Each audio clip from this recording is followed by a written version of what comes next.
When I signed the house to my son, he told me to leave. He didn't raise his voice, that he didn't hesitate. He just looked at me across the kitchen table, like I was someone who had overstayed her welcome. And then my daughter-in-law smiled. I didn't say a word that I picked up my purse, and I walked out of the house I'd spent 32 years paying for. I'm glad you're here. Stay with me until the end, and tell me where you're watching from. I want to know how far this story travels. The kitchen still smelled like coffee when I closed the door behind me. I remember that detail clearly, because just 10 minutes earlier, I had been standing at that same counter, pouring a second cup, thinking how proud my husband would have been. The paperwork was finally done. The house officially transferred. My son's name on the deed. Not mine. Not anymore. It had been my idea. That's the part that still echoes in my mind. No one forced me to. No one threatened me. I thought I was doing the right thing. Mom, you shouldn't have to worry about anything anymore, Daniel had said just a week before. His voice was soft, reassuring. The same voice he used when he was a boy and wanted me to trust him. We'll take care of everything. The house, the bills, all of it. And I believed him, because he was my son. After my husband passed, the house had become too quiet, too still. Every room held a memory. Every chair felt like it was waiting for someone who would never sit in it again. At 71, I thought maybe, just maybe, it was time to let go of responsibility, to let family step in, to not carry everything alone. So I signed at a small office downtown. Betrayal. A ticking clock that sounded louder than it should have. The lawyer had gone through the documents carefully. Are you sure you understand this transfer is permanent? He asked. I smiled. My son would never do anything to hurt me. He nodded, but there was something in his eyes. Something I didn't want to read too deeply into. 3 days later, Daniel and his wife, Lauren, came over for dinner. Ikuka podruast. His favorite. Mashed potatoes, green beans, everything just the way he liked it when he was a child. We sat at the same table where I had helped him with homework, where I had celebrated his birthdays, where his father had once raised a glass and said, everything we built is for him. I remember that too. Every word. Dinner was quiet. Not tense. Not angry. Just distant. Lauren barely looked at me. She scrolled through her phone between bites, her long nails tapping softly against the screen. Daniel kept his eyes on his plate. I thought maybe they were tired. Maybe work had been stressful. I told myself not to overthink it. Mom, he finally said. I looked up. There was something different in his tone. Not cold. Not warm either. Just detached. You've done a lot for us. Really? I smiled. That's what mothers do. Lauren let out a small laugh. Not loud enough to interrupt, but just enough to be heard. I felt it more than I heard it. Daniel cleared his throat. We've been talking, and we think it's time for a change. I didn't understand at first. A change? I asked. He nodded. This house, it's too big for you. I blinked. I've lived here for over 30 years. Lauren finally looked at me then, and the way she looked at me, it wasn't concern. It wasn't kindness. It was calculation. You'll be more comfortable somewhere smaller, she said. Someplace appropriate. Appropriate. The word sat heavy in the air. I set my fork down. I'm comfortable here. Daniel shifted in his seat. Mom, listen. Now that the house is under my name, we have to think about the future. The future. I felt something inside me tighten. Not break. Not yet. Just tighten. What exactly are you saying? I asked. Lauren leaned back in her chair, crossing her arms. We're saying it's time for you to move out. She said it like she was discussing furniture. Not a person. Not me. The room went quiet. I looked at Daniel. Really looked at him. Waiting for him to correct her. To laugh. To say she didn't mean it that way. But he didn't. He just nodded. You can stay for a couple of weeks, he added. But we need the space, Mom. We're planning to renovate. Maybe start a family. A family. As if I wasn't already one. I felt the weight of every year I had spent in that house pressing down on me. Every bill. Paid. Every repair handled. Every night I stayed up worrying about his future. Reduced to 2 weeks. Lauren stood up first. You should start packing soon, she said. It'll make things easier. Easier. That's when she smiled. And I understood everything. Not all at once. But enough. Enough to know this wasn't sudden. This wasn't a conversation that had just happened. This had been planned. I stood up slowly. My chair scraped lightly against the floor. Neither of them moved to help me. Neither of them said anything else. "I see," I said. My voice didn't shake. I didn't cry. I didn't argue. I walked upstairs. Each step felt heavier than the last. The bedroom door was still slightly open. Inside, everything was exactly the same. My husband's watch on a nightstand, his sweater folded over the chair. A life that had ended and another one that was quietly being taken from me. I packed one bag. Not everything, just enough. When I came back downstairs, they were already discussing renovation plans. Kitchen island, new floors, open concept, like I had already disappeared. I stopped at the door. "Look back one last time. Lock the door when you leave," Lauren said without looking up. I stepped outside, closed it behind me, and that was it. I didn't cry. Not then. But as I walked down the driveway, I realized something. I hadn't just signed over my house. I had signed over the last illusion I had left. And they had no idea what that was going to cost them. Top of form, bottom of form, I didn't drive anywhere at first. I just sat in my car at the end of the driveway. The engine was off. The keys were still in my hand. And for a moment, I couldn't remember where I was supposed to go. The house stood behind me. Quiet. Still. Familiar. And yet, no longer mine. Through the rearview mirror, I could see the kitchen window. The same window where I used to watch Daniel play in the backyard. He was 6 years old, chasing a red ball across the grass, laughing so loudly the neighbors would smile. I used to stand there, drying dishes, thinking, this is what a full life feels like. Now that same window reflected nothing. Just glass. Cold. Empty. I took a breath. Slow. Careful. Like if I moved too fast, something inside me might shatter. I checked the time. 6:42 p.m. dinner had barely ended. And just like that, I had nowhere to go. I could have called someone. A friend. A neighbor. My sister in Ohio. But I didn't. Because I didn't know how to explain it. How do you say, my son asked me to leave the house I just gave him? So instead, I started the car. And I drove. No destination. No plan. Just the quiet hum of the engine and the sound of my own breathing. The streets looked the same. The grocery store on Maple Avenue. The small diner on the corner where my husband and I used to have pancakes every Sunday morning. Nothing had changed, except everything had. I stopped at a red light, and for a second, I forgot what I was doing there. The light turned green. Cars behind me honked. I pressed the gas. My hand was steady. That surprised me. I expected shaking, panic, tears, but there was none of that. Just a strange kind of stillness. After about 20 minutes, I pulled into a motel parking lot. Nothing fancy. A flickering neon sign. Faded blue paint. A row of identical doors. I sat there for a moment. Then I reached into my purse and counted my cash. $87. I almost smiled. 32 years of paying mortgages, utilities, repairs. And I had walked away with $87 and a single suitcase. Inside, the front desk clerk barely looked up. "Just one night?" he asked. I nodded. He slid a form across the counter. "ID, please." My hand hesitated for just a second before I placed my driver's license on the desk. The names still matched, but everything else felt different. Room 12. Second door on the left. The room smelled faintly of cleaning chemicals. Not unpleasant, just impersonal. A bed, a chair, a small TV bolted to the wall. No memories, no history, no life. I set my bag down on the bed, sat beside it, and for the first time since I left the house, I let the silence settle. This wasn't just about losing a place to live.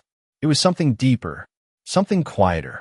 I had been removed, not asked, not included, removed, like an object that no longer served a purpose. I lay back on the bed, staring at the ceiling. There was a small crack running across. It, thin, uneven. I followed it with my eyes over and over again. My husband used to fix things like that. "Everything has a weak point," he would say. "You just have to know where to look." I closed my eyes, and for a moment, I could almost hear his voice. "You trust too easily," he used to tell me sometimes. Not as criticism, just observation. Maybe he was right, because looking back now, there were signs, small ones, easy to ignore. The way Lauren always insisted on handling paperwork. "Let me take care of it, Mom. It's easier that way." The way Daniel stopped asking for my opinion. stopped including me in decisions. The way conversations would pause the moment I entered the room. At the time, I told myself it was nothing, that young couples needed space, that I shouldn't interfere. But now, lying in that unfamiliar room, I started to see the pattern. This didn't happen overnight. It wasn't just one decision, one dinner, one conversation. It had been building, quietly, carefully, and I had missed it. I sat up slowly, reached for my purse, took out the copy of the paperwork the lawyer had given me. The transfer, the signatures, my name, crossed out of ownership. But as I looked closer, something caught my attention. A clause. Small, almost easy to overlook. I leaned in, read it again, slower this time. My heart didn't race. It didn't need to, because something inside me shifted. Not panic, not fear, clarity. I folded the paper carefully, placed it back into my purse. Then I stood up, walked to the mirror, looked at myself. The woman staring back at me didn't look broken. She looked awake. Tired, yes. Hurt, of course, but not defeated. I picked up my phone, scrolled through my contacts, stopped at one name, the lawyer. My finger hovered over the screen for a moment. Then I pressed call. If they thought this was over, they were wrong, because I hadn't just lost my home. I had just discovered something they never expected me to see. The lawyer didn't answer on the first call. It rang and rang and then went to voicemail. I didn't leave a message. Not yet. Instead, I sat back down on the edge of the motel bed, my phone still in my hand. The room felt quieter than before. Not empty, just focused. Because once you start seeing something, you can't unsee it. I leaned back slowly and closed my eyes. And for the first time, I didn't think about the moment Daniel told me to leave. I thought about everything that came before it. The small things, the quiet things, the things I had dismissed. Lauren, she had always been polite. That's what I used to tell people. Polite, well-spoken, organized. But polite isn't the same as kind. And organized can sometimes mean something else entirely. I remember the first time she asked about the house. It was subtle, casual. We were in the living room, maybe a year after she and Daniel got married. She was flipping through a magazine, her legs crossed neatly, her voice light. So, have you ever thought about downsizing? I had laughed. Not really. This house is everything I need. She smiled, but didn't quite reach her eyes. Well, it's just a lot for one person. All that space. At the time, I thought she was being practical. Looking back now, it was something else. A seed. After that, the comments came more often. Always gentle. Always reasonable. Maintenance must be exhausting. Property taxes are getting higher every year. Wouldn't it be nice to travel instead of worrying about repairs? Each sentence, on its own, made sense. But together, they formed a pattern. Daniel changed too. Slowly. Almost imperceptibly. He used to call me every Sunday. Without fail. We'd talk about everything. Work. Life. His father. Then the calls became shorter. Less frequent. Busy this week, Mom. I'll call you later. Laura and I have plans. I told myself it was normal. That this was what happened when children built their own lives. But there was something else. Something I couldn't quite name at the time. Distance. Not physical. Something deeper. I opened my eyes and stared at the ceiling again. The crack was still there. Unchanged. Everything has a weak point. My husband's voice echoed in my mind again. And suddenly, I knew exactly where to look. The paperwork. Lauren had insisted on being involved. That was the first red flag. Let me come with you, she had said when I mentioned the appointment. I'm good with documents. I'll make sure everything is clear. I remember hesitating, just for a second. But Daniel had smiled. It'll make things easier, Mom. Easier. At the lawyer's office, she sat beside me the entire time. Not across the room. Not waiting outside. Right next to me. When the lawyer explained the terms, she would nod before I even had time to respond. Yes, that makes sense. Of course, that's standard. Nothing unusual there. She answered questions that weren't directed at her. Clarified points I hadn't fully processed. And I let her. Because I trusted her. Because I trusted him. I sat up straighter now. My thoughts moving faster. Sharper. There was one moment. One specific moment that I hadn't thought about until now. The lawyer had paused. Just briefly. His pen hovering above the paper. Mrs. Carter, he had said carefully, this clause here, and before he could finish, Lauren had leaned forward. Oh, that's just a standard occupancy clause. It won't affect anything. She smiled. Confident. Certain. The lawyer looked at her, then at me, and then he continued. At the time, I didn't question it. Why would I? But now, sitting in that motel room, I replayed that moment over and over again. The pause, the interruption, the look in his eyes. He had been trying to tell me something, and she had stopped him. I stood up and walked over to my purse again, took out the papers, unfolded them carefully. My fingers moved slowly across the page, line by line, word by word. Legal language has a rhythm, a structure, a way of hiding things in plain sight. But once you know what to look for, it becomes clear. There was again that clause, not standard, not simple, specific, deliberate. I read it once, twice, and then I understood. Lauren hadn't just been helping. She had been guiding, directing, controlling the narrative. And Daniel, I paused, my hand tightening slightly around the paper. Daniel had trusted her, the same way I had trusted him. But trust, when placed in the wrong hands, becomes a weapon. I folded the document again, more carefully this time. This wasn't a mistake. It wasn't confusion. It wasn't miscommunication. This had been planned. Every conversation, every suggestion, every helpful comment, leading to one moment. That dinner, that sentence. You should move out. I let out a slow breath. For the first time, I didn't feel shocked. I felt something else. Understanding.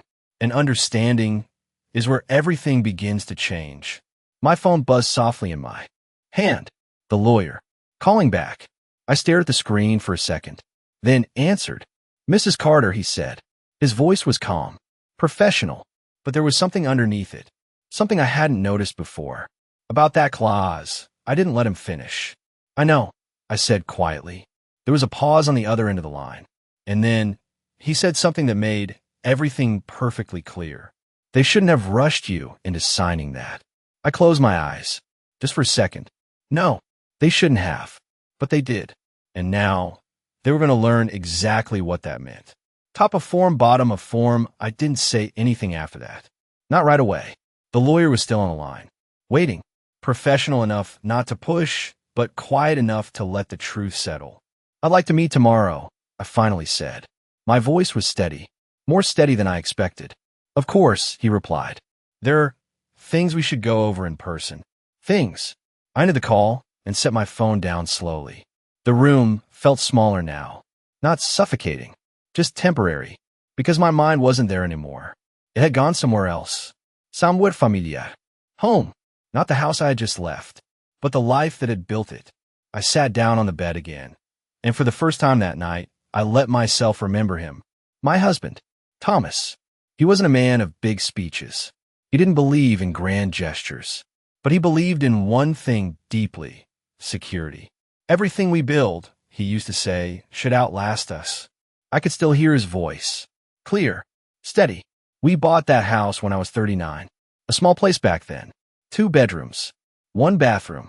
A kitchen that barely fit a table. We couldn't afford more. Not at the time. Thomas worked long hours. Construction. His hands always rough. His shirts always carrying the faint smell of sawdust and sweat. I worked part-time at a local clinic. Reception desk. Smiling at strangers while mentally calculating grocery bills and mortgage payments. We didn't have much, but we had a plan. Every extra dollar went into that house. We painted the walls ourselves, room by room, weekend after weekend. I remember standing on a chair in the living room, holding a roller, while Thomas laughed below me. Careful, he said.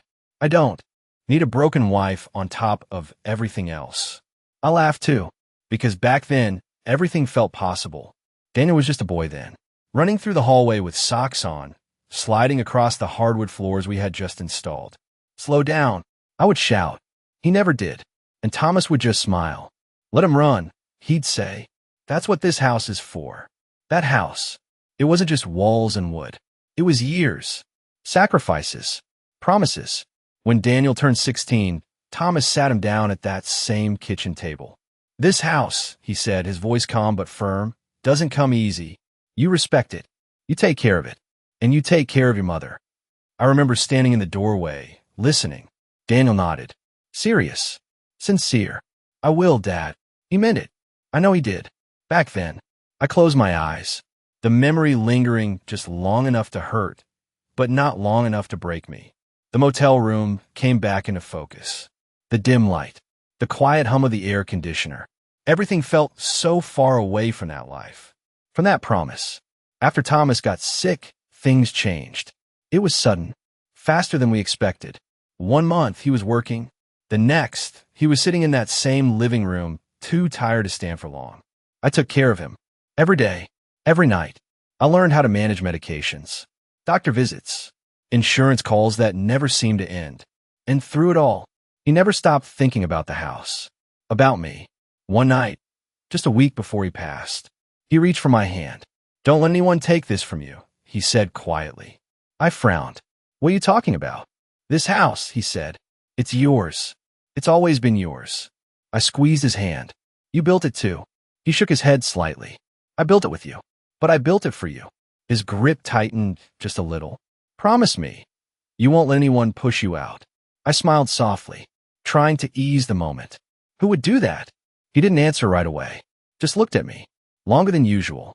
And then he said something I didn't understand at the time. People change when they start thinking about what's yours. I thought he was just tired, worried. So I nodded. I promise. His hand relaxed. And he smiled. That same calm smile he always had. Now, sitting in that motel room, I realized something. I had broken that promise. Not because I didn't care. Not because I was careless. But because I believed that family meant something it no longer did. I stood up slowly, walked over to the small window, pulled the curtain aside just enough to see the parking lot. A few cars, a flickering light, nothing special, but in the reflection of that glass, I saw something I hadn't seen before. Not grief, not confusion, clarity. Thomas had tried to warn me, not about strangers, not about the world outside, about something closer, something inside my own home. I let the curtain fall back into place, turned around. Tomorrow, I would meet the lawyer. Tomorrow, I would understand everything. But tonight, I understood one thing clearly. I didn't just lose a house. I'd been carefully, patiently guided into giving it away. And the people who did it had no idea who they were dealing with now. The next morning, I woke up before the alarm. 5:12 a.m. For a moment, I forgot where I was. The ceiling looked unfamiliar. The air felt different. Then it came back. Not all at once. Just enough. The house. The dinner. The words. You should move out. I sat up slowly. My body felt older than it had the night before. Not weaker. Just aware. I got dressed in silence. The same blouse I had worn yesterday. Carefully folded over the chair. Still neat. Still composed. I looked at myself in the mirror. And for the first time, I didn't see someone who had been cast out. I saw someone who had been misled.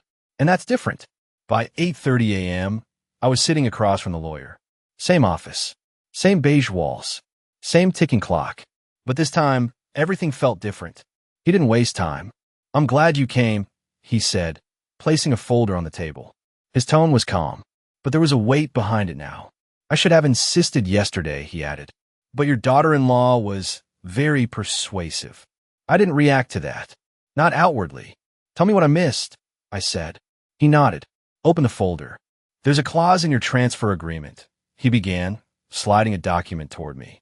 One that wasn't fully explained. I looked down at the paper. The same lines. The same words. But this time, I understood them differently. It's an occupancy protection clause, he continued. It ensures that even after transferring ownership, you retain the legal right to reside in the property. I didn't speak. Indefinitely, he added. The word hung in the air. Indefinitely. They can't remove you without your consent, he said. Not legally. I let out a slow breath. So they had lied. Not misunderstood. Not miscommunicated. Leet. They told me I had 2 weeks, I said quietly. He nodded. I suspected as much. There was no anger in his voice. Just confirmation. They were counting on you not knowing your rights, he added. Of course they were. I leaned back slightly, my hands resting calmly in my lap. And the ownership? I asked. He hesitated for a second. That part is valid, he said. The title is in your son's name now. I nodded. I understand. There was no point denying reality. But, he continued, that clause changes everything about how they can use the property. I looked up. They can't sell it without resolving your occupancy rights. They can't force you out. And they certainly can't treat you as if you were expendable. Expendable. That word felt familiar. I'd felt it last night, standing in my own kitchen. So what happens now? I asked. He folded his hands. Carefully. That depends on you. I tilted my head slightly. You have leverage, he said. More than they realize. Leverage. I repeated the word in my mind. For years, I'd never thought in those terms. Not with family. But this wasn't about family anymore. This was about truth. And consequences. They assumed you were giving everything away, he continued. But legally you didn't. I almost smiled. Almost. Can they challenge it? I asked. Not easily, he replied. The clause is clear. It was properly documented. I thought about that moment again. At the signing. The pause. The interruption. Lauren had tried to bury it. But she hadn't removed it. That was her mistake. What would you recommend? I asked. He leaned forward slightly. Don't confront them yet. I raised an eyebrow. Let them believe what they believe, he said. It gives you time. Time. That was something I didn't have yesterday. But today, it felt different. I want everything in writing, I said. He nodded. Of course. And I want to understand every detail, I added. His expression softened slightly. That's exactly what you should want. We spent the next hour going through the document, line by line. Every clause, every condition. No interruptions. No one speaking over me. Just facts. By the time I left that office, I wasn't confused anymore. I wasn't hurt in the same way. Because hurt fades. But clarity? Clarity sharpens. I stepped outside into the morning light. The air felt different. Cooler. Cleaner. I reached into my purse. Pulled out my phone. There were 3 missed calls. Daniel. And 1 message. Mom, we need to talk. I stared at the screen for a moment. Then I locked it. Not yet. They had already said everything they needed to say. Now, it was my turn. But not today. Today, I was going to prepare. Because for the first time since I walked out of that house, I wasn't reacting anymore. I was planning. And they had no idea how dangerous that difference was. I didn't go back to the motel right away. Instead, I drove. But this time, it wasn't aimless. I knew exactly where I was going. The bank. The same branch I had used for over 20 years. The same place where my husband and I had opened our first joint account. I parked slowly, turned off the engine, sat there for a second, just looking at the building. Nothing had changed. Same glass doors. Same faded logo. Same quiet familiarity. But I had. Inside, the air was cool. Predictable. Safe. The woman at the front desk smiled politely. Good morning. I nodded. Good morning. My voice was calm. Measured. I'd like to speak with someone about my accounts, I said. She typed something quickly, then gestured toward a row of chairs.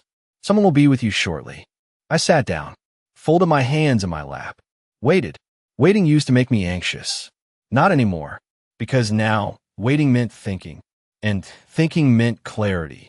After a few minutes, a young man in a navy suit approached. Mrs. Carter? He asked. I stood. Yes. Come with me, please. His office was small, neat, everything in its place. Have a seat, he said. I did. How can I help you today? I looked at him carefully. Not suspicious, just aware. I'd like a full overview of all accounts connected to my name, I said. He nodded. Of course. And any recent changes, I added. There was a brief pause. Changes, he asked. Yes, I said. Authorizations. Access. Transfers. He turned to his computer. Started typing. The room was quiet again, but not uncomfortable. Just focused. After a moment, his expression shifted slightly. Is there something specific you're concerned about? He asked. I didn't answer right away, because the truth was, I didn't know what I would find, but I knew enough to look. Just show me everything, I said. He nodded. Minutes passed. The soft clicking of keys filled the room. Then he turned the screen slightly toward me. These are your primary accounts, he said. I leaned in. Checking. Savings. Everything looked normal. At first. Then I saw it. A name. Not mine. Not my husband's. Lauren. My eyes didn't widen. My breath didn't change. But something inside me went very still. She was added as an authorized user 3 months ago, he said, reading from the screen. 3 months. That was before the paperwork. Before the dinner. Before everything became official. Who approved that? I asked. He hesitated. It appears the request came with your signature. Of course it did. I nodded slowly. Can you show me the document? I asked. He pulled it up, and there it was. My name. My signature. But the memory? It didn't match. I didn't remember signing anything like that. Was anyone else present when this was submitted? I asked. He checked again. It was processed in person, he said. With identification. In person. I thought back. The paperwork. The lawyer's office. Lauren sitting beside me. Guiding. Directing. Let me take care of him, Mom. I felt it now. Not anger. Not yet. But something colder. Precision. Can this access be revoked? I asked. Yes, he said immediately. At your request. Do it. No hesitation. No second thought. He nodded. Typed quickly. It's done, he said.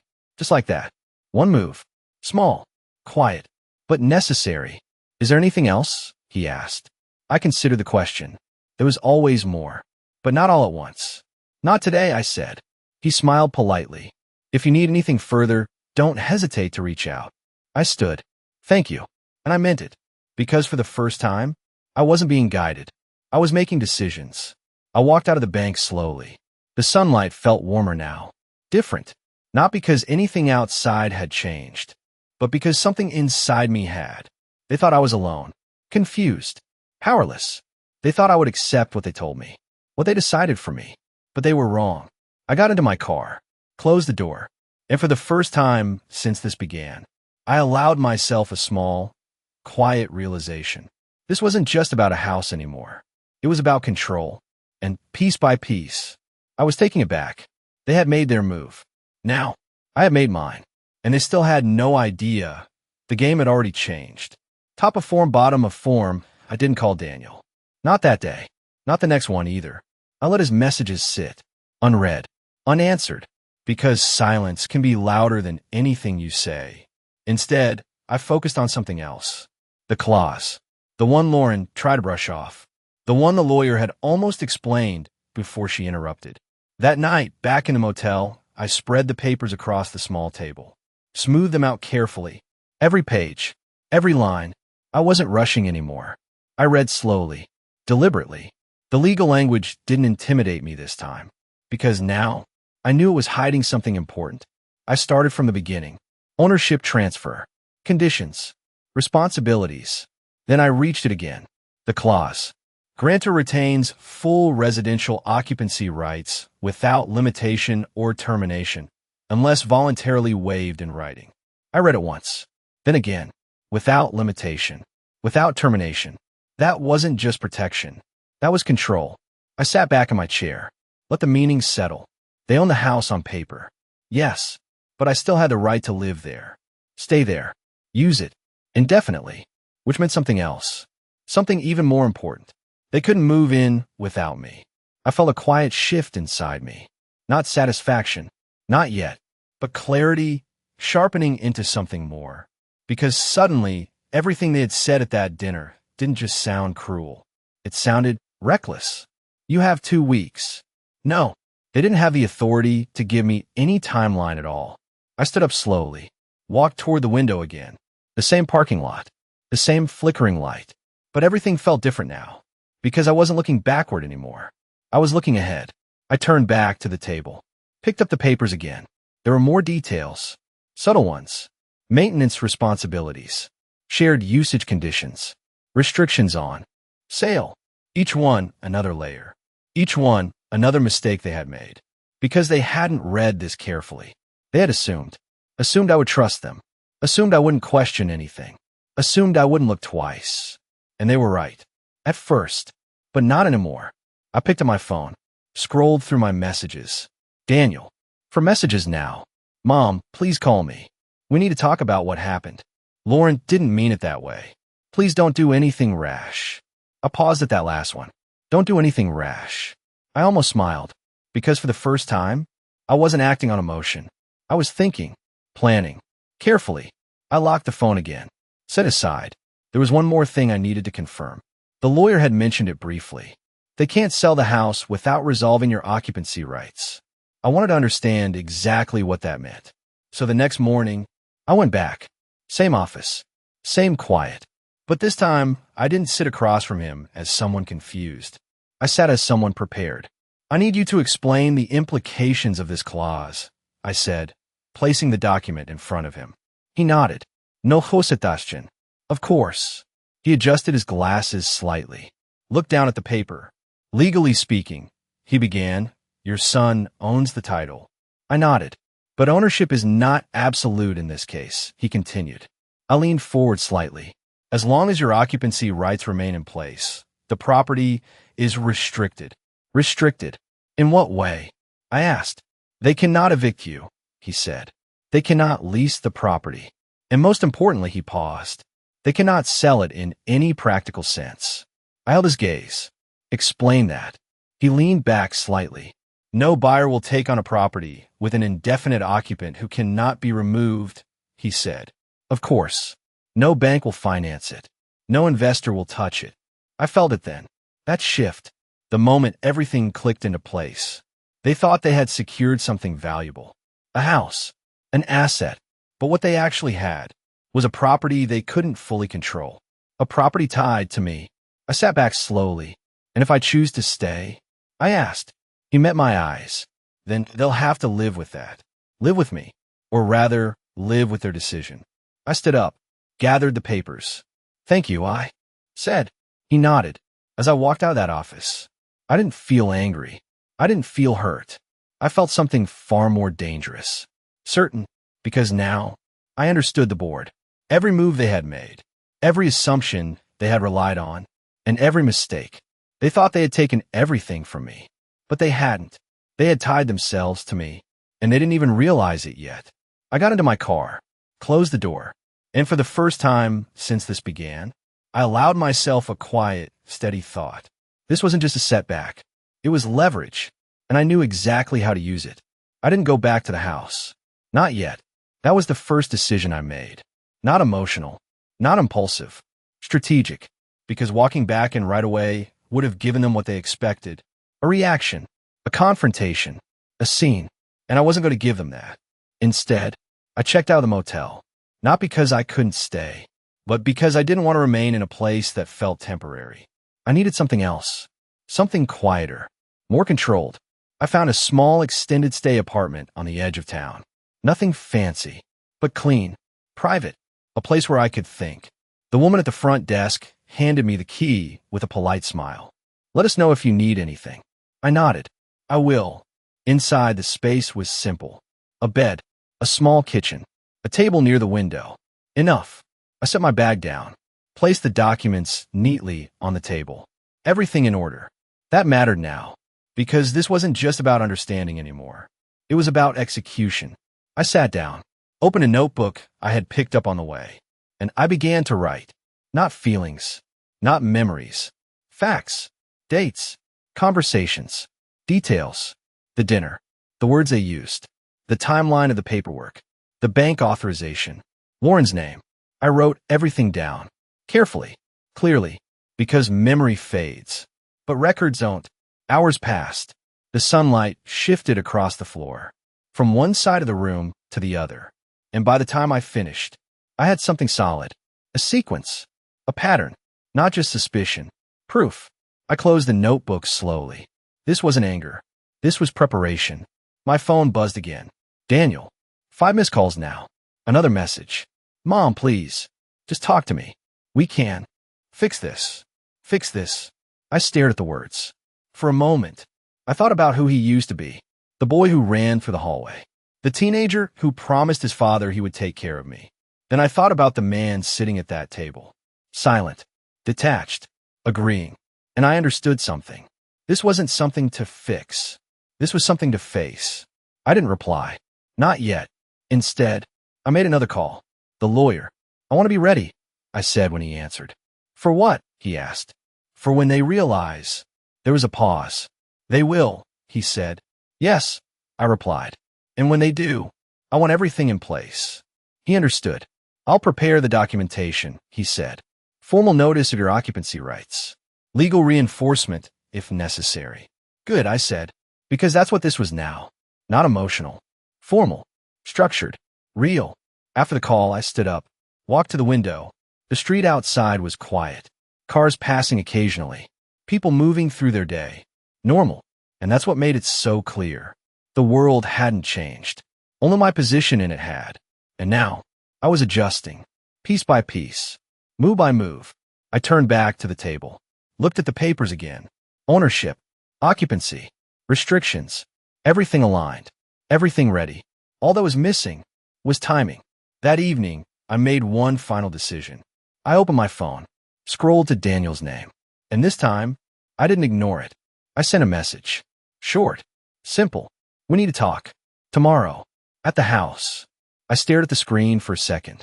Then I locked it. No explanation. No emotion. Just a statement. Within seconds, the reply came. Okay. Nothing else. Of course. They still didn't know. They still thought this was a conversation. A negotiation. They still believed I was coming back to ask. But I wasn't. I was coming back to remind them of something they had tried very hard to ignore. The house might have his name on it, but I was still part of it. And tomorrow, they were going to understand exactly what that meant. The next morning, I didn't rush. That was important. Everything I did now had to be intentional. I chose a simple outfit, neutral colors, nothing dramatic, because this wasn't about appearance. It was about presence. I looked at myself in the mirror one last time. Calm, steady. Then I picked up my bag and left. The drive to the house felt shorter than I remembered. Or maybe I was just different. When I pulled in the driveway, their car was already there. Of course it was. They were waiting. I turned off the engine. Sat for a second. Not to prepare, just to observe. The house looked the same. The porch, the windows, the door I had walked out of just days ago. But something had changed. Not the house. My place in it. I stepped out of the car, closed the door quietly, and walked toward the entrance. I didn't knock. I opened it. The key still worked. Of course it did. Inside, everything felt familiar. The smell of coffee, the faint scent of cleaning products, and something else. Tension. They were in the living room. Daniel stood up the moment he saw me. Mom, Lauren didn't. She stayed seated, arms crossed, eyes sharp. You came back, she said. Not surprised. Not welcoming. Just assessing. I closed the door behind me. I said I would. I replied. My voice was even. Daniel stepped closer. We've been trying to reach you, he said. I know. You didn't answer. No, a pause. He ran a hand through his hair. Mom, listen about the other night. I raised my hand slightly. Not aggressively. Just enough. I didn't come here to revisit that conversation, I said. Lauren leaned forward slightly. Then why are you here? Direct. Good. I came to clarify something, I replied. Silence. They were listening now. Really listening. I walked into the kitchen, set my bag down on the table. The same table. I placed the documents on it. Carefully. I reviewed the transfer, I said. Daniel frowned slightly. What do you mean? I continued calmly. I understand it now. Lauren stood up slowly. There's nothing to understand, she said. The house is in Daniel's name. I nodded. Yes, it is. I let the words settle. Then I added, but I still live here. The room went still. Daniel blinked. What? I met his eyes. I have full legal occupancy rights, I said. Indefinite. Non terminabile. Lauren's expression shifted. Just slightly. But I saw it. Recognition.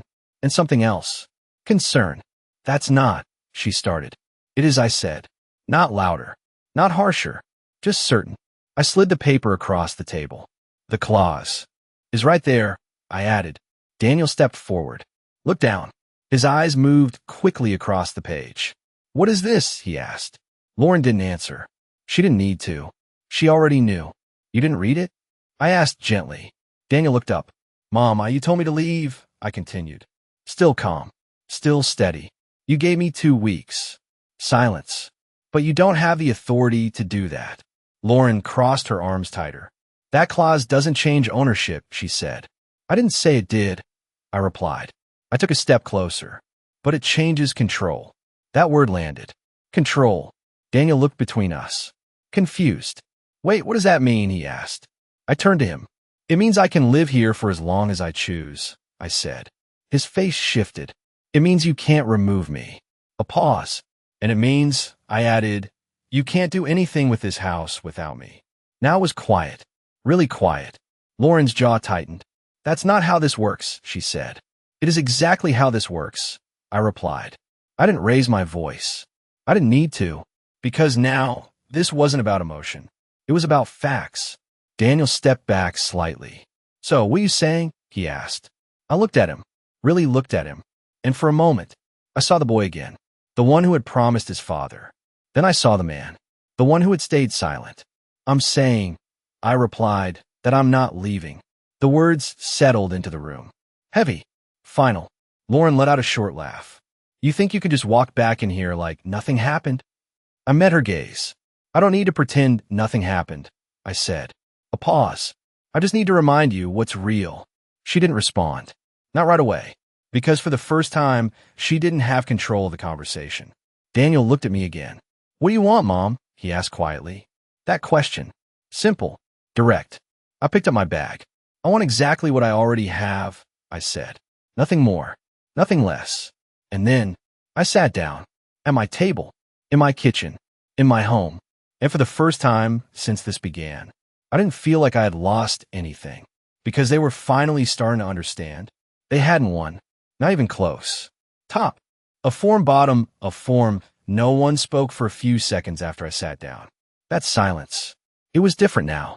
Before, it belonged to them. Awkward. Dismissive. Now it belonged to me. Lauren was the first to move. Of course she was. She walked around the table slowly. Measured. You can't just decide this, she said. I didn't look up immediately. I placed my hands flat on the table. Felt the surface. Familiar. Then I raised my eyes. I'm not deciding anything, I replied. A pause. I'm stating what already exists. Her lips pressed into a thin line. That clause doesn't give you power over us, she said. Power. There was again. I almost nodded. You're right, I said calmly. That caught her off guard, because she expected resistance. What it does, I continued, is limit what you can do. Daniel shifted uneasily. What does that mean exactly? He asked. I turned to him. It means you can't sell this house, I said. His eyes widened slightly. What? Lauren's head snapped toward him. That's not. No bank will approve a sale, I continued, my voice steady. No buyer will take it. Not while I have indefinite occupancy. The words landed slowly, like something heavy sinking in. Daniel looked between us again. That doesn't make sense, he said. It's my house. I nodded. On paper, yes. Another pause. But in reality, I added, it's tied to me. Lauren let out a sharp breath. You're twisting things, she said. No, irregularly. I reached into my bag, pulled out another document, the one the lawyer had prepared. Formal. Clear. I had this reviewed, I said. I slid it across the table. This is a legal notice confirming my occupancy rights. Daniel hesitated before picking it up. His hands weren't as steady as before. Lauren didn't touch it. She just stared, watching, calculating. This isn't necessary, she said after a moment.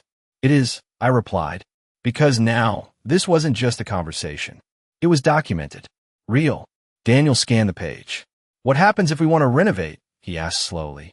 I met his eyes. You can't force me to leave, I said. Another pause. And I don't have to agree. Lauren laughed again. But this time, it sounded different. Tighter. So what? You just want to stay here forever? She asked. I tilted my head slightly. If I choose. 2. Silence. That answer. It wasn't what they expected. Because they were still thinking in terms of control. Ownership. Authority. But I wasn't. I was thinking in terms of position. And mine was stronger than they realized. Daniel sat down slowly. This isn't what we wanted, Mom, he said. I looked at him. No, irraplia souffle. It isn't. A long pause followed. Then he said something that almost sounded honest.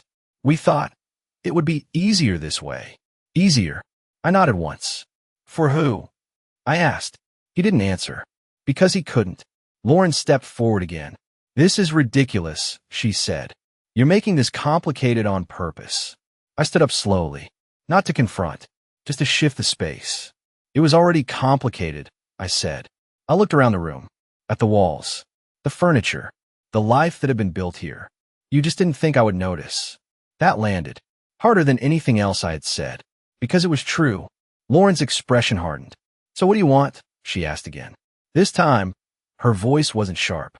It was cautious. Good. I turned back to them.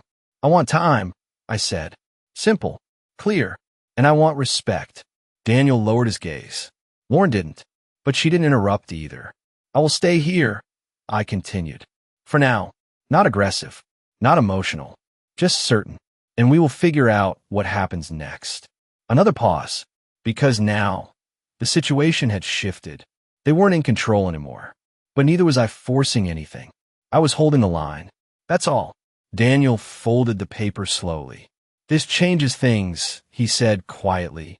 I nodded. Yes, it does. Laura didn't speak again, but I could see it. The calculation, the adjustment. She was already thinking ahead, planning her next move, just like I was. And that's when I understood something completely. This wasn't over, not even close. This was just the moment the balance shifted. And from now on, every step they took would have consequences. Top of form, bottom of form, no one argued after that. That was the strange part. I expected anger, raised voices, accusations, but instead there was silence. Not the kind that avoids conflict, the kind that comes after something breaks. Daniel stayed at the table, still holding the paper, reading it again and again as if the words might change. Lauren walked away first. Of course she did. She moved toward the kitchen sink, turning on the faucet without saying anything. The sound of running water filled the room. Too loud, too deliberate, a distraction. I didn't follow her. I didn't need to, because whatever she was thinking, it wasn't about denial anymore. It was about damage control. Daniel finally looked up. Mom, he said quietly. I met his eyes. For the first time since I walked in, there was no distance there. No detachment. Just something else. Something I hadn't seen in days. Uncertainty. We didn't know, he said. I held his gaze. You didn't read it, I replied. Not accusing. Not emotional. Just true. He swallowed. I trusted, he started. Then stopped. Because he didn't need to finish the sentence. We both knew how it ended. I didn't say her name. I didn't have to. Lauren turned off the faucet. The room went quiet again. Then she spoke. You're acting like we did something wrong, she said. I turned my head slightly. Looked at her. She wasn't angry now. She was controlled. Measured. Careful. You told me to leave my home, I said. Simple. Direct. No raised voice. Just a fact. She didn't flinch. You transferred ownership, she replied. We're just moving forward. Moving forward. I nodded slowly. Yes, I said. But you moved me out of that future. That landed. Because there was no way around it. No way to soften it. Daniel leaned back in his chair. I didn't think it would happen like this, he said. I looked at him. Then how did you think it would happen? I asked. He didn't answer.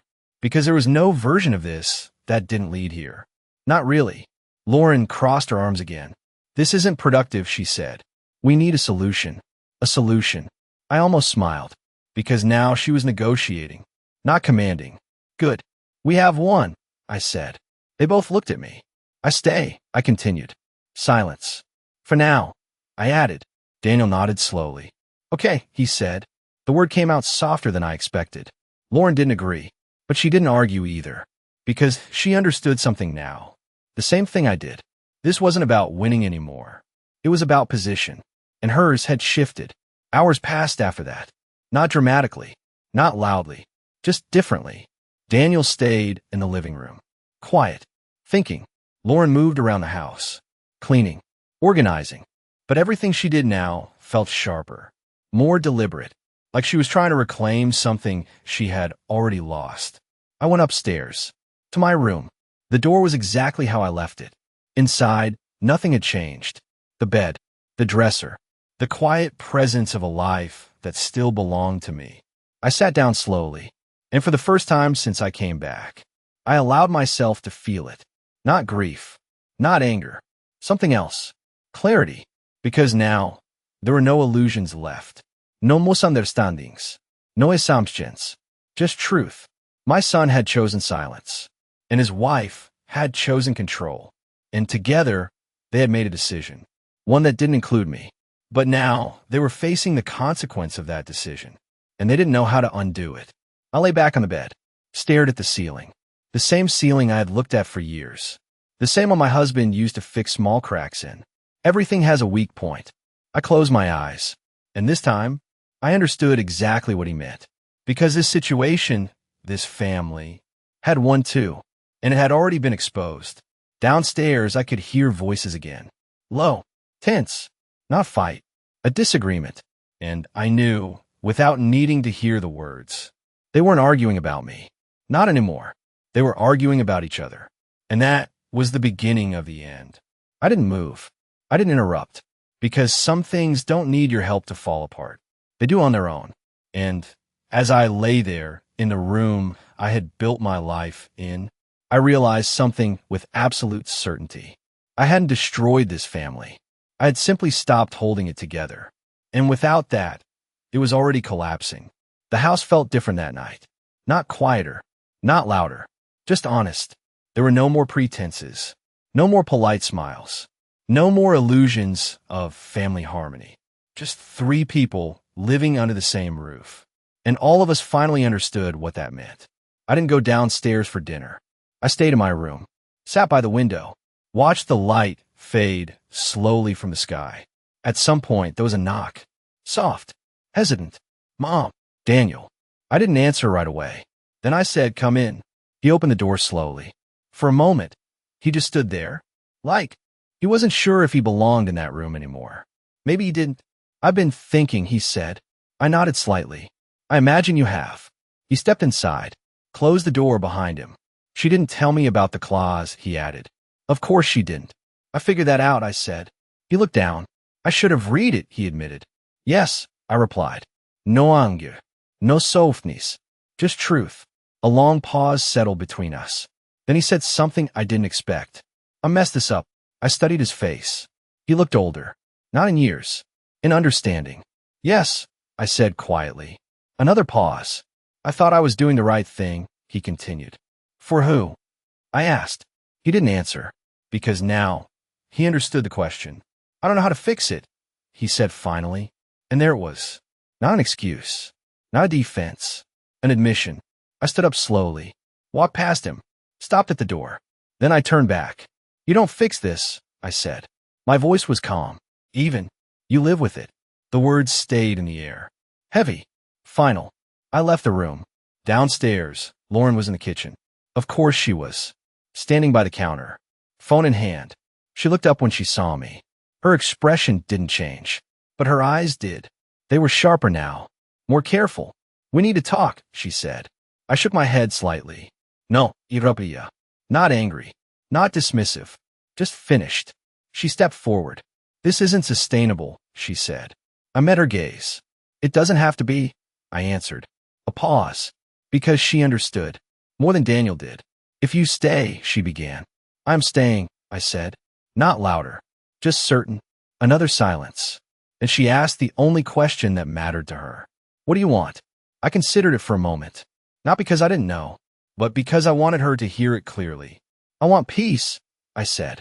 Simple. "And I want distance." Her eyes narrowed slightly. "You're already here," she said. I nodded. "Yes." A pause. "But not for you." That landed. Harder than anything else. Because it wasn't about control anymore. It was about separation. Boundaries. I picked up a glass of water. Took a small sip. Set it down. "This house stays exactly as it is," I continued. "No renovations. No changes. Not without my agreement." Her jaw tightened. But she didn't argue. Because now she knew better.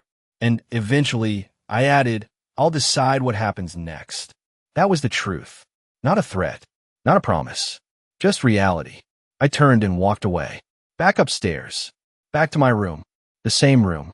The same life. But everything felt different now. Not because I had taken something back, but because I had seen things clearly. And once you see clearly, you can't go back. Days passed. The house settled into a new rhythm. Quiet. Distant. Daniel spoke less. Lauren moved carefully. And me? I lived. Not loudly. Not dramatically. Just fully. Because I understood something now. I hadn't lost my home. Not really. I had lost the illusion that love and loyalty were guaranteed. And in its place, I gained something far more valuable: control, clarity, and the kind of silence that doesn't come from being pushed out, but from choosing exactly where you stand. And as for them, they kept the house on paper, but they would spend every day living with the truth. They never took it from me. They just revealed it was never theirs to control.